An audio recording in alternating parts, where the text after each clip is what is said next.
sekarang pertanyaannya, kalau diikat dengan kalimat zikir, seperti apa zikir yang diajarkan oleh Nabi SAW? Karena kita nggak bisa tebak-tebakan, yang mengajarkan zikir itu kan Nabi. Makanya diikat perintah dari Allah, keterangan dari Nabi. Nah sekarang kita lihat bagaimana keterangan di Quran tentang zikir. Kalimat zikir itu banyak. Salat itu bagian dari zikir. Quran surah ke-20 ayat ke-14. Innani anallahu la ilaha illa ana fa'budni wa aqimis salata lidzikri. Saya Allah, tidak ada Tuhan selain saya, kata Allah. Sembah saya. Bagaimana menyembah Allah? Wa aqimis salat, tunaikan salat lidzikri, sebagai zikir kepada saya. Teruskan lagi, maaf, subhanallah, alhamdulillah, Allahu akbar, kalimat thayyibah itu zikir.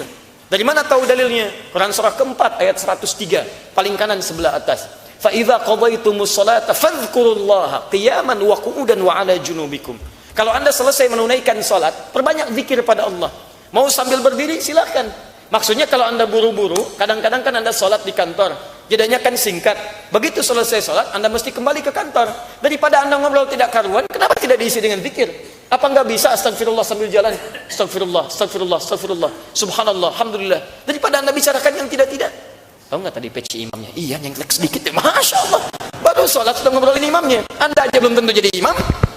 Jadi apa salahnya Anda keluar baca kalimat thayyibah? Subhanallah, alhamdulillah, qiyaman wa qu'udan. Kalau Anda agak santai sedikit sambil duduk, nikmati zikir kepada Allah. Lahap dengan lisan Anda, basahi lisan dan bibir Anda. Astagfirullah, astagfirullah, astagfirullah. Kalau Anda sedang tiduran pun, Ustaz saya nggak bisa duduk, bisa nggak sambil berbaring? Silakan. Wa 'ala junubikum, sambil tiduran. Masya Allah. Enak nggak tiduran? Enak, saya juga. Masya Allah, silakan, nggak ada masalah.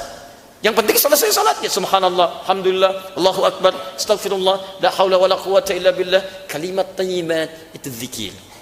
Baca Quran itu zikir. Baca Quran, karena Quran disebut zikir. Quran surah 15 ayat ke-9. Silakan cek teman-teman. Inna nahnu nazzalna dzikra wa inna lahu lahafizun. Inna nahnu nazzalna dzikra. Kami yang turunkan Al-Quran sebagai zikir. Jadi Anda ketika baca Al-Quran Anda sedang zikir. Jangan dikira zikir kalimat thayyibah subhanallah alhamdulillah saja. Tidak. Anda baca Quran itu sedang zikir. Bukankah saat baca Quran Anda ingat Allah? Bahkan ada yang dibacakan Quran langsung bertambah keimanannya. Quran surah 8 ayat kedua. Innamal mu'minuna alladzina idza dzukirallahu wajilat qulubuhum. Orang beriman itu disebutkan zikir pada Allah, saya bergetar jiwanya. Wa idza tuliyat 'alaihim ayatu zadatum imana. Apalagi kalau dibacakan ayat-ayat Allah, bertambah keimanannya. Nah, menghafal Quran disebut zikir. Bahkan zikirnya 4 kali lebih hebat daripada membaca. Jadi kalau Anda bawa mushaf begini, dengan yang menghafalkan dibacakan, itu yang menghafal membaca nilainya 4 kali dibandingkan dengan yang baca biasa. Dalilnya Quran surah ke-54 ayat 17, ayat 22, ayat 32, ayat ke-40. 4 kali disebutkan. Walaqad yassarnal Qur'ana lidzikri fahal mim muddakir. Kami telah mudahkan Al-Quran untuk dihafalkan sebagai zikir. Zikir. Jadi ketika Anda menghafal Quran, Anda sedang zikir. Zikir.